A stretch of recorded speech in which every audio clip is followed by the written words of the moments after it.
Ladies and gentlemen, welcome back to the channel. You already know what to do. Don't forget to like, subscribe, comment, hit the notification bell, and shout out to All Asian Dilemmas. As always, another banger. They released another banger, and it was really interesting. It's about the fight and argument with dowry fees, the must of having a car and a house already paid off and everything, versus these women when they deal with foreign men, meaning guys across the globe, whether they went to school in these countries, these guys predominantly being white or even black.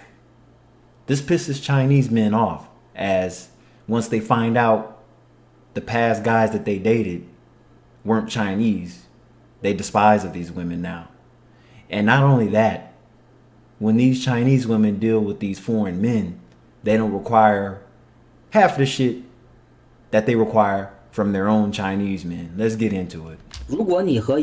If you were to go on a blind date with a woman, and she told you that her ex-boyfriend was a foreigner or even African, would you agree to date her? Would you mind if your girlfriend had a past international relationship? If you would mind, write "I mind" in the comments or the chat. Today, I saw something that happened in our country involving a female university student named Xiao. She had dated an African student in the past, but due to opposition from her parents, she reluctantly broke up with him. Xiao's parents, wanting her to marry soon, arranged several blind dates for her, but all of them failed. The boys weren't rejecting her because of her appearance or family conditions, but because she had had a relationship with an African in the past and had even lived with him. I guess that's a big red flag to them. So, of course, these people think that white people are all angels. It's really a sad reality, but whatever. This caused many of the boys to reject her outright. And even now, she's still single and complains about why boys in the country can't accept her past and why they are so harsh with her. Because she's stupid, that's why. She shouldn't have told them. That was none of their business. You don't have to tell everything, you're too honest. I wouldn't have told them shit. Regarding this matter, do you think she will find a suitable partner? Yeah, if she stopped telling people who she was with, that's her stupid ass fault. If not, write "no" in the comments or the chat. The reason why women who have had international relationships, especially with African men, are not accepted by Chinese men is not just because they had a foreign ex-boyfriend, but for three main reasons. The first is that many of these women are contradictory in their behavior. When they are with foreigners, they act very docile and submissive, not making any demands on the foreign men. And that pisses them off. And sometimes even paying for things like housing, cars, and entertainment expenses for them. There was even a case where a female doctor from Tsinghua University sold her house in Beijing and gave over 600,000 yuan to her African boyfriend. In the end, the boyfriend disappeared without a trace. But when these women go on blind dates with Chinese men, they immediately show a sense of superiority, thinking that because they had a relationship with a foreigner, they are somehow superior. They start making demands for houses, cars, bank accounts with 6 to 7 figures. Damn. So once they do get in hands of a foreigner, and if that don't work out, they expect even more from their local Chinese men. Which seems kind of messed up. Not kind of, that is messed up. But, like they always say, if a woman really likes you, you ain't gotta spend money on her. These guys have to spend money on these girls to get anything from them, which is messed up. But this woman was a doctor and she sold her house and gave him some money and he still left. Damn. So that makes us look like assholes. And even expect the man to be their servant after marriage. Do you think any sensible Chinese man would want to deal with this kind of woman? What right does she have to make demands of a Chinese man? The second reason is that some of these women deliberately hide the truth. For example, some women, when they were with foreigners, had incurable diseases. Uh-oh. When he says diseases, is he talking about STDs? Because see, he never really explained what kind of diseases that these women had. But more than less, he's talking about STDs. But after breaking up, they hide this truth from their current Chinese boyfriends. This is clearly harmful to others. Hell yeah. Also, some of these women, even after being dumped by their foreign exes, still hold on to them. So wait a minute. So you're telling me these women got put on the pedestal? These women really feel like they the shit now because they were in relationships with foreign dudes, and they caught some STDs behind that. Still didn't work out, and now they're trying to go back to the local dating market. I wouldn't deal with those women either. So I'm kind of on the Chinese men's side. Damn, that's fucked up. They sometimes contact their exes and even praise them in front of Chinese men. Whoa. Do you think any Chinese man with proper values would want to deal with this kind of behavior? If a man gets involved with a woman like this, he's in for a difficult time ahead. He sure is. The third reason is that even if a Chinese man accepts one of these women, how will his parents and relatives feel about it?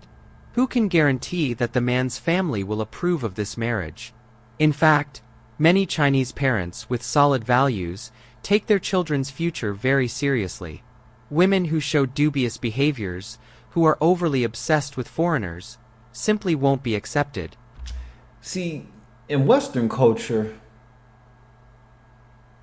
women are very protective over their sons, just like fathers are very protective over their daughters, if they give a shit, if they're even in the kid's life to begin with.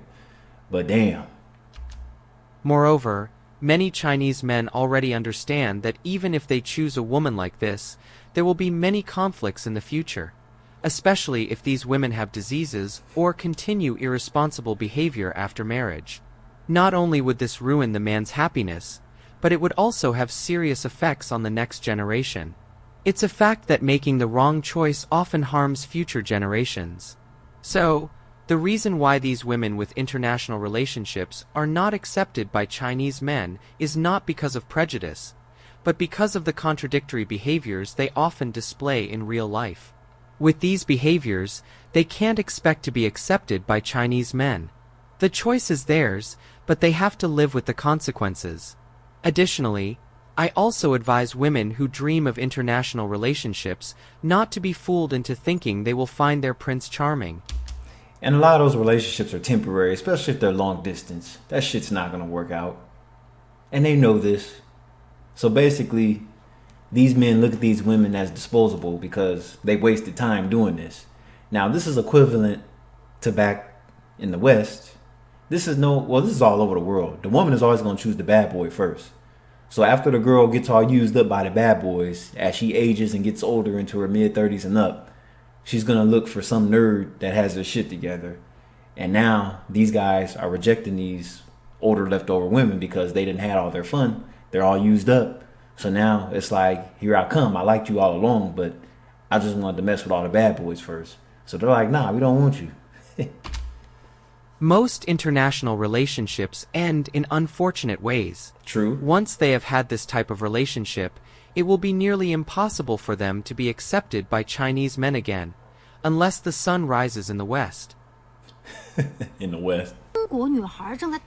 Chinese girls are offering themselves to white men, and this is how Westerners view us. Oh shit. This is a form of invisible, modern racial discrimination. First, there is the story of a 37-year-old Ukrainian esports player, married with children, who on his first date with a 21-year-old university student. Sorry, you guys. I covered this story a few months ago. It was wild. This guy pretty much exploited this girl. It was messed up, but let's let her finish talking. Went to a hotel with her. Afterward, he boasted in a fan group, saying that the student was eating chips for him. On the other hand, foreign influencers who come to China to eat well, drink well, and have fun go live saying that Chinese girls are easy to seduce, easy to deceive, as if they were as cheap as a piece of Brazilian beef. White privilege. That was just white privilege. She just wanted to know what it was like to be with a white dude. And as we all know, the worldwide beauty is blue eyes and blonde hair. That's the standard in every country. That's why when you go to countries like India and Brazil, if you look at the billboards, you don't see any people as dark as me on there. You're going to see what I'm wearing. Somebody of this skin. This is what you're going to see up there. At the end of the video, he recommends to other foreigners that Chinese girls are hot and easy, and encourages them to go after them without fear. Don't rush to blame the women for not valuing themselves. In reality, all of this is the result of a hidden Western agenda, just like the male castration plan, aiming to increase the gender divide and social tensions. Publicly, they try to shape the image of Chinese men as short, petty, poor, powerless, and incapable, while secretly working to destroy the image of Chinese men through so-called feminist public opinion. They amplify the bad reputation of Chinese men and, with the help of Hollywood and big film productions, they add a filter to white men, portraying them as noble, wealthy, gentlemanly, and respectful of women. And they think that about every single person as well. The blacker the berry, the sweeter the juice. I love that term. As early as 2016, some intellectuals published on Weibo that first class, women marry Europeans or Americans. Second class, women marry Japanese or Koreans. Third class, women marry from Hong Kong and Macau. And fourth class, women marry men from the mainland. In short, marrying a white man seemed to be the peak of life. Marrying a Chinese man was the beginning of all misfortune. Ooh. Chinese men are not worthy of Chinese women. Ooh. With this idea being subtly spread, You know what I'm starting to think? Chinese men have it just as bad as black men in America do. That's what I'm starting to think. But damn. the most direct consequence has already appeared. Many girls become extremely picky when a man from their own country pursues them. How big does the house have to be? How expensive must the car be? How thick must the dowry be?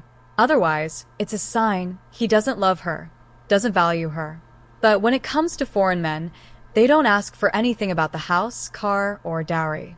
Some even pay for the house and car for a foreign man and are proud of it, while I'll feel funny if a foreign woman did that to me. I'm like, this has to be some kind of setup, some kind of trap. Like, what do you get in return for doing all this for me? You done dipped into your family's money to do all this shit for me, and I only knew you for 4 months. Like, you gotta question that. But then people get so comfortable and wrapped up in the fact that somebody had did something that extravagant for them, and I'm like, nah, that's some kind of trap. I'm like, okay, if I leave her, is she gonna hunt me down and kill me or something? Like, what? Like, what's the deal? while vilifying Chinese men. This has become the politically correct for many cultural workers. Criticizing Chinese men can gain a lot of followers. Despite China being a technological powerhouse with cutting-edge production and secure borders, Chinese men are still the foundation of society. But currently, there is an effort to weaken this foundation, trying to destroy and devalue Chinese male culture. The goal is to destroy Chinese civilization. External forces are seeking to push brainwashing, while internal intellectuals go along with it. With this internal and external cooperation, men can't find partners, the birth rate drops drastically, and both in ideology and in social reality, we are facing a great defeat. So this is the post-colonial era of Western ideology? What do you think? That's crazy. People say that Chinese women demand a house, a car, and a dowry from Chinese men. But when they date foreign men, they ask for nothing. Why this double standard? This isn't fair. There is indeed a double standard, but there's a reason for it. Chinese women ask for a dowry because the country's laws do not adequately protect their rights in marriage. They get married, have children, take care of the household, but in the event of a divorce, they risk being left with nothing. If they request compensation for their domestic labor, the legal system is unlikely to support their claim. And even if they do receive compensation, the amount is ridiculously low. A woman could spend 10 years in a marriage handling everything and, in the end, receive nothing more than a token sum, perhaps Wow. around 10,000 yuan. Because of this insecurity, women can only protect themselves by demanding a house, a car, and a dowry before marriage. Otherwise, once they are married, they won't have the chance to secure these things. Oh, so I get it now. So basically, they don't have it set up over there in China, in mainland China, like we do in the West. Cause see, women don't have to demand houses and all this because see, they're gonna get all this from federal assistance anyway. So they don't have to demand all this. This is why women in the West tend to try to start families with guys that don't even have careers or any money. because they know if it doesn't work out, they're still good in the long run. Like, they don't need this guy. Like, basically, the government told women in the West that they'll always have help as long as they just kick the guy out the house. So the woman gets bored, kicks the husband out, and just receives that, does OnlyFans and other kind of sex work. Life is good. But in foreign countries, the situation is different.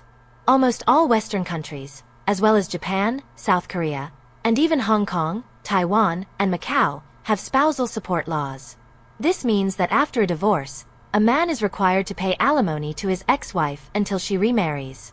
If the marriage lasted many years, he might even have to support her for life, Shit. including sharing his retirement funds with her. What? As a result, foreign women don't need to worry about financial security before marriage because Oh man, I heard enough right there. Even after retired, shit. Well, guess I ain't getting married. I'm gonna have to wrap the video up right there. That pissed me off. Anyway, I'll catch you on the next video. Salute to the soldiers. Peace.